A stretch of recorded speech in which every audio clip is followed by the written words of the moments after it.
Hey guys, welcome back again to my channel. I'm MC and I'm with Felix today, and you're watching SE Canada, the place to be for international students who want to study, settle, and explore their opportunities here in Canada. So if you haven't subscribed yet and if you're new to my channel, please subscribe and don't forget to ring the notification bell so you never miss any videos that I upload every single week. And also I have SE Student Lounge where you can talk to other international students here in Canada and also aspiring international students, and you will get free resources and exclusive access to all my school partners here in Canada. So if you're interested, make sure that you check my description box. So in today's video, we're going to talk about our expectation versus reality about Canada, about living here in Canada in general. Do you want to add something? No, that's all good there. Yeah. So let's begin and let's go straight to the meat of the video. Okay, so the first point is about the part-time job here in Canada. So you're only allowed to work 20 hours a week during your studies, and if you're on scheduled break or scheduled holiday, then you can work up to 40 hours a week or more than that. So my expectation before I came here to Canada, that I can maximize that 20 hours a week or 40 hours a week. I thought that's a guaranteed hours. So I came here and then I can only get sometimes 14 hours a week, or I can only get like 16 hours. So I didn't set that expectation that sometimes it will be less than 20 hours, right? So how about you? What was your expectation about? Well, I thought about that before. That what? That it won't be always 20 hours like every week. So I'm dumb, right? You're a little dumb. But I underestimated how hard it is to get a part-time job. It's not super hard, but it took me a few months to find one. And I looked quite frequently. I could have tried harder, but yeah, I took it a little bit too easy. Okay, so I just want you to understand that sometimes it's not guaranteed. So it really depends on the company that you're going to work with. So sometimes they will prioritize full-time workers to get full-time hours, you know? Like right now, if it's COVID, then they will not prioritize you again. Yeah. So yeah. So don't rely only on your part-time job. It's just something to make some extra money, but you can't rely on that paying all your living expenses or your next year's tuition fee. Like, don't rely on that. Yeah. Number 2 is about the transportation. So my expectation before was, I'm gonna go here to Canada, I'm gonna get to the school via bus, and then that's it. It was like, it's gonna be rainbows and butterflies or whatever. But then I came here, I didn't know that I have to buy a car. So it really depends where you are in Canada, but in that place where I studied, I really need to have a car. Also for groceries, right? But that's just a small town though, that's why. Yeah, but if you're in big cities like Toronto or Vancouver City, then you might be able to live without car, right? So that's one thing that you have to consider. So in reality, it's I really need to, right? I have a driver for a few months. If you're lucky enough, then you can have a driver to drive you around. How about you? What's your expectation about transportation? Well, I wanted to buy a car anyway, so I bought a car right away. Because I'm not familiar with Canada. You know, you came Not familiar with small towns.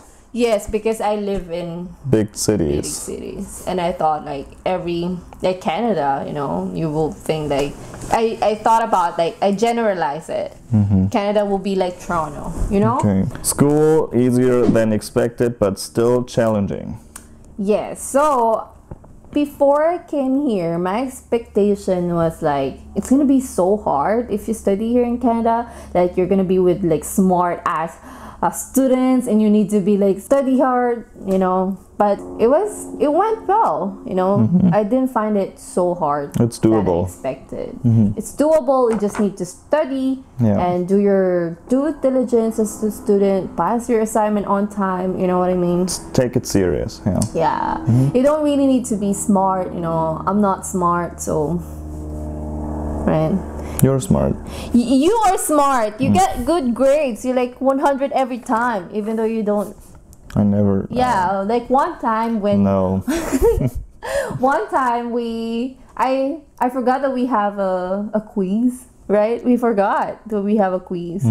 It was economics, which I hate. I don't like economics. And then I didn't review. You didn't review. I got like, what did I get? 65? And that's not good. You got 95, but you didn't review. I was just lucky. You're lucky? You're smart. Okay, so the next one is about the scholarship. My expectation that international student is not allowed to get a scholarship. You know, that was my expectation. That's what I thought. And we're not eligible. But we saw a lot of scholarship awards that also applicable for international students, right? At the school, at NSCC. At NSCC. Yeah. Yeah. Yeah. And there's some private companies too. But you apply for a lot of 2 or 3. Yeah. 3. Those are bursaries, right? Not sure what it was. Yeah. Yeah, but then he didn't get a single one. No. So also like. So I had to find a part-time job. Like being smart is not enough, okay? But you didn't do a lot. Not that smart, okay? No, you didn't do a lot of volunteer experience. No, I like to get paid for when I do something. So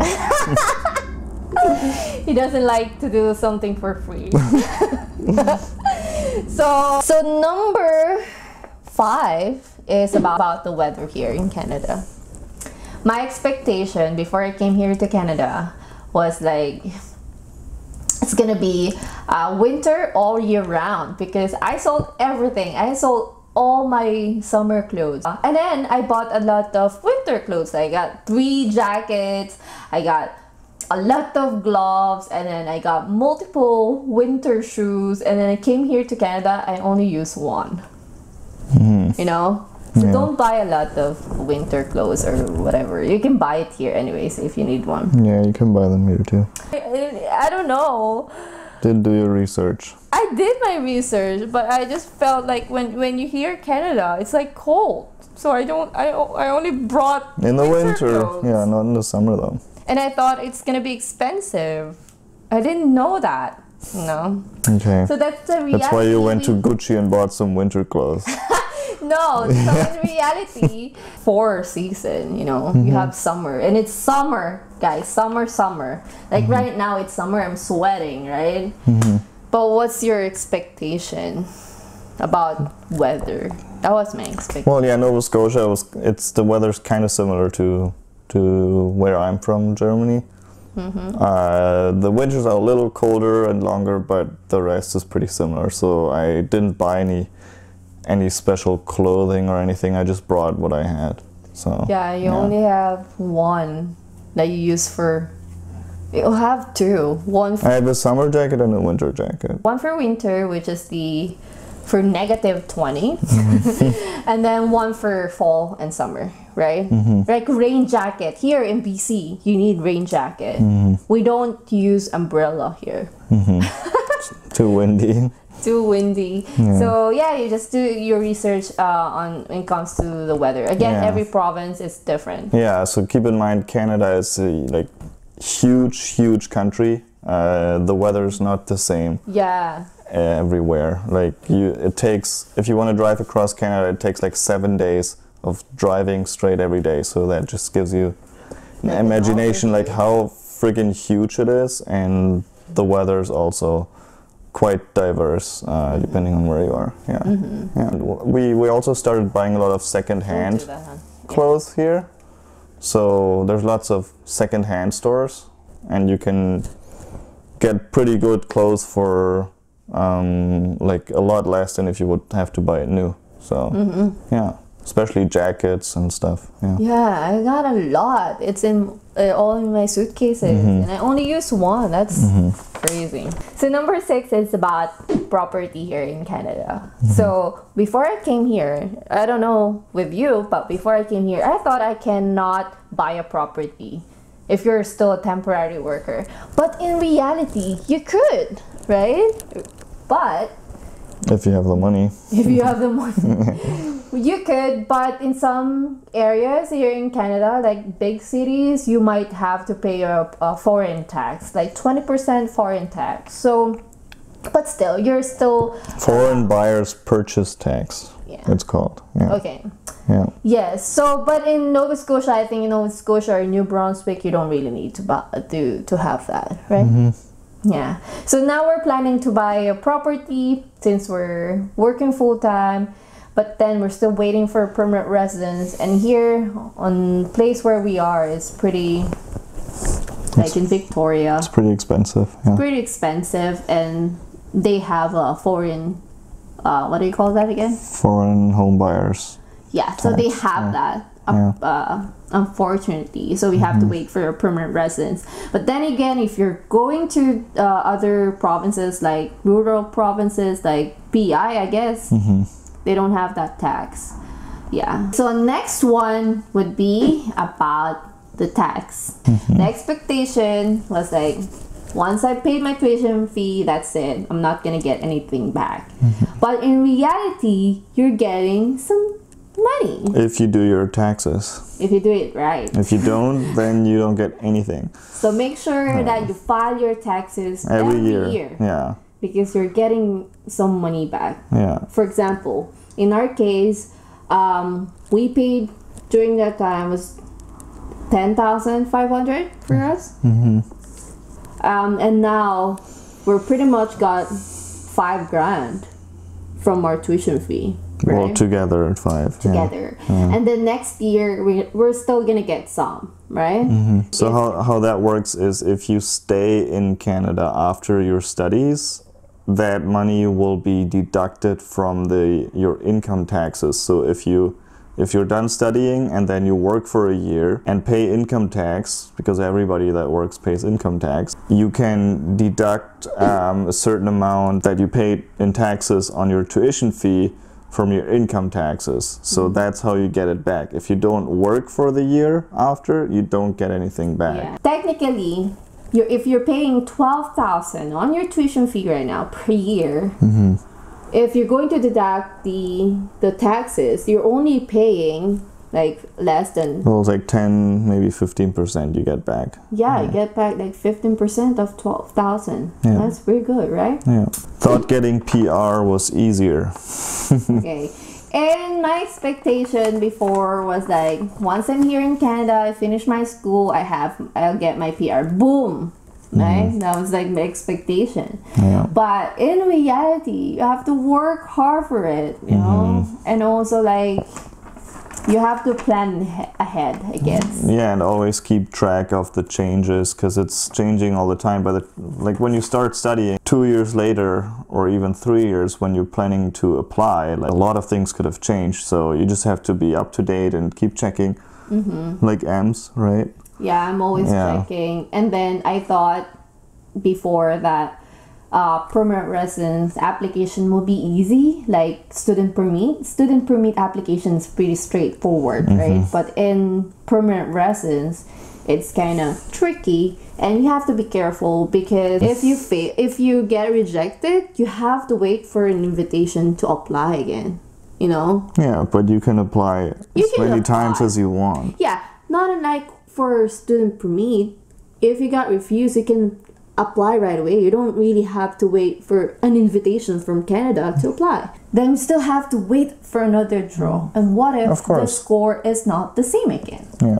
So that sucks, right? So you have to be careful. Even if it's like a student permit application, if it's a permanent residence application, you always have to do your research, do your best, and make sure you don't make any mistakes. Yeah, okay. Next one. I already said that Canada is huge, like huge. So different provinces, have different are different in like climate and weather and stuff, but also have different rules. The healthcare system is different. The car insurance is different. For example, we're in BC right now. BC has governmental car insurance, and it's pretty expensive. So like here we pay like what, say like $1,500 a year for a car to be insured. In Nova Scotia, there are different companies that can compete against each other. So there, our insurance was only $800 a year. Yeah. Right. And healthcare, every province has their own healthcare system as well, more or less. They have an agreement that they're all like kind of work together across the country. But if you go from one province to another, your old healthcare is only valid for about 3 months. Yeah, pretty much 30 days. And they also won't pay for your ambulance bills if you need an ambulance in another province. Wow. So like there's like just a lot of things where, for me, coming from Germany, like you're anywhere in the country, like everybody has the same rules, same rights, like everything works the same. And here I thought that'd be the same in Canada, but you go to a different province and like some things are like, what, you don't have that here? Why? Or you have, this is so much more expensive here? Oh, okay. It's you don't expect that. Yeah. So it's different every province. Yeah, because it's just a huge country. Like each province is like 3 times the size of Germany or whatever, right? Yeah. So yeah, it's just big. Sometimes if people will ask me, oh, can you compare this and this and this? Like so many factors that you have to consider, because you cannot compare BC to Nova Scotia. You need to pick like apple to apple, you know. You can't compare Vancouver City versus Toronto. Yes, you could. You can compare going, like having your expenses going to Selkirk College to like the college in downtown Toronto. Centennial it's like College. A huge difference. And before coming to Canada, I would think like Canada is like one country, it will be the same rules, but once you're here, you're going to see a lot of differences. Yeah. More thing I wanted to okay, that's fine. to mention, or what I didn't expect. So I didn't expect to like start to become self-employed in Canada, and I feel like it's easier here than in other countries. You're more encouraged to start your own business. It's not like super complicated. It's pretty simple. If you just start a small simple business, you just pay a few dollars in fees and do some stuff. You can do it online too in most places. So it's very encouraging to start your own business. Like here, if you're like a hard worker. Yeah, you can make it, you can survive, you know, you can advertise yourself and get jobs. Like, although like the taxes, you need to be, like you need to study how the taxes works for business owners or entrepreneurs. Of course, Again, it's possible. If you're a business-minded person, if you're an entrepreneur, then Canada, it's really open when it comes to that. And we're so glad. Thank you guys, and I hope you like this video and you find it helpful. If you find it helpful, or if you like it, then give it a thumbs up so more international students will see our video. And we'll see you to the next one, guys. Thank you guys for watching. Bye.